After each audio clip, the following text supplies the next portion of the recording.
Welcome to Corinth, Wanderer. I have a special visit planned for you today. It's an intimate, informative look into the daily lives of Greek women.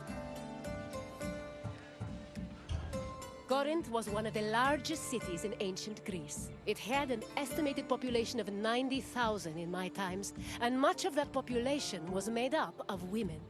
This tour will shine a light on those women and look at how they lived on a day-to-day basis. Look for me when you're done with your visit, and we can discuss things further.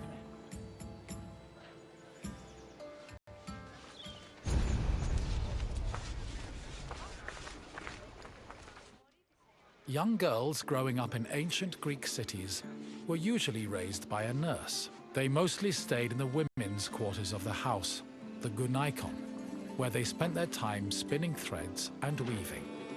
While there is not much historical evidence of young girls at play, especially compared to boys, it was still known to happen. For example, an ancient terracotta group depicts two girls playing ephedrismos. This was a competition to see who could strike an upright rock from afar using a pebble or ball. The game's loser had to close their eyes and carry the victor until they managed to touch the same rock with their hands.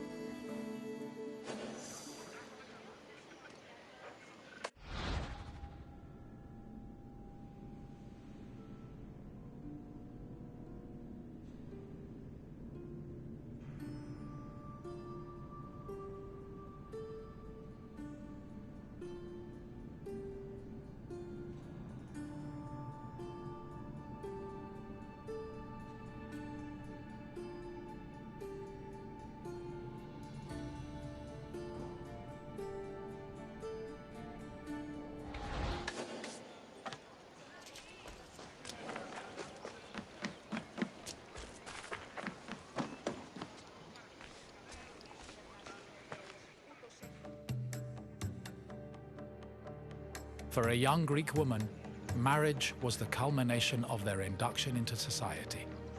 The average life expectancy for women was about 40 years, so most marriages took place when the bride was 14 or 15 years old. The marriage did not require her consent either. Instead, she was passed on from the protection of her father to that of her husband. Married women were not technically citizens at the time, and lacked the rights that came with official citizenship.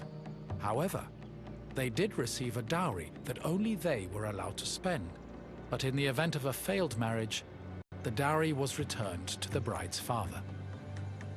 After the marriage was consummated, the woman's status changed from being a maiden to a bride. She remained a bride until the birth of her first child, wherein she officially became a woman.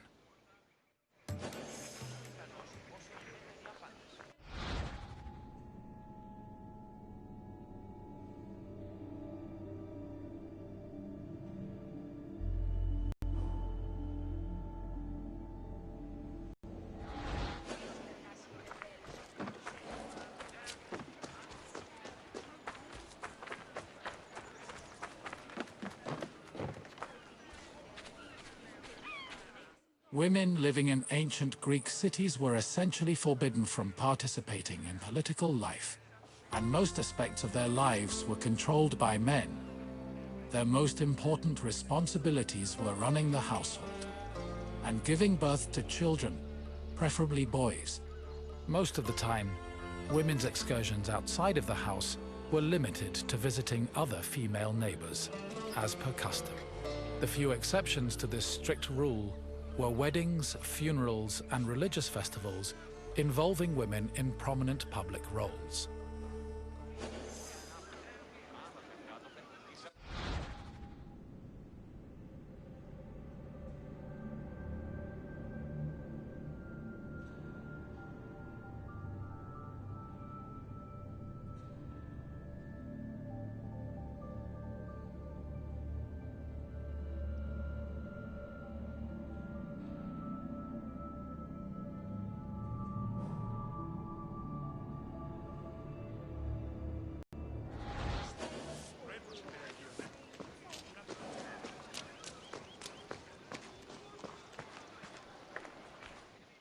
Making textiles was the main occupation of most Greek women.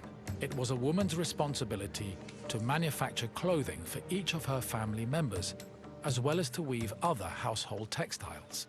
Women with exceptional weaving skills were believed to make excellent wives, and weaving in general was seen as a very attractive quality. For example, Homer describes Odysseus's devoted wife Penelope as spending most of her days weaving at the loom.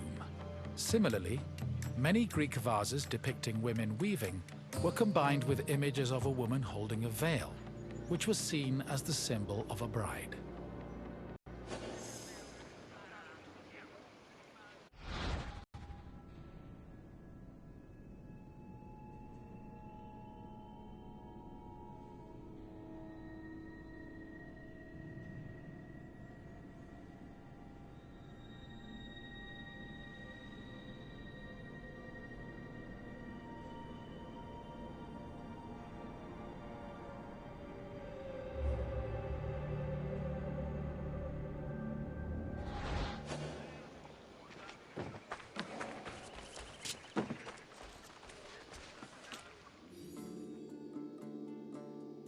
Ancient Greek women cooked in their house's kitchen area. However, since their cooking equipment was small and portable, they also sometimes prepared meals in the central courtyard.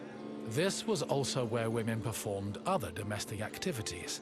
These activities were rarely seen by visiting men or passers-by, because the architecture of classical Greek houses facilitated the social norm that women should never be seen at work.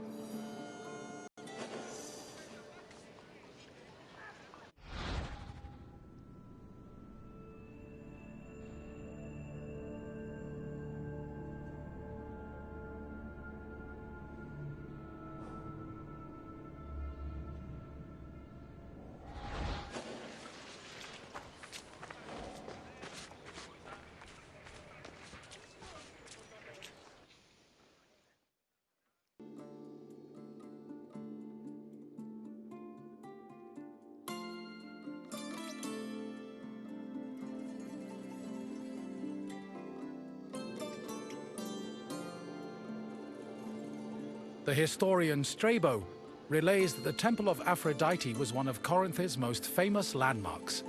This was largely due to the temple's female patrons. These hetairai, as they were called, were donated to the goddess by both men and women. According to Strabo, the Temple of Aphrodite contributed greatly to Corinth's wealth. The hetairai were the temple's main attraction, and many visitors came to Corinth in search of their company, for which they spent frequently and frivolously.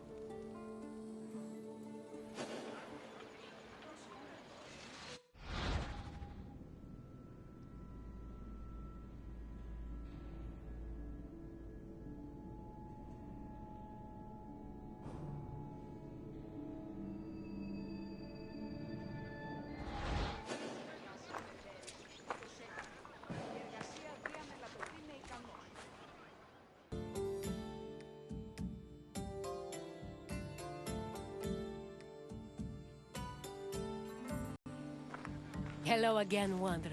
I hope your visit was an interesting one. Greek women lived very restricted lives compared to men, but throughout it all, they held on to their strength and dignity. Is there anything else you'd like to do? Feeling up for a test? Excellent! Let's begin with an easier question. What was the name of the women's quarters in a Greek home?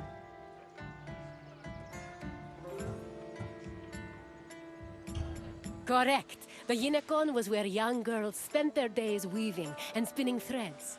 On to the next question. The Corinthian temple said to employ the Hetera was dedicated to which god? Correct. Aphrodite was the goddess of love and passion, so it's only fitting her temple served such an amorous purpose. We're almost done. Just one more question. What was the name of Odysseus' wife?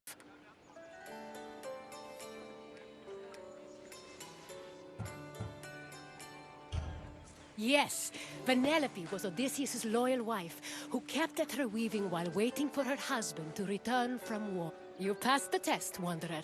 Congratulations.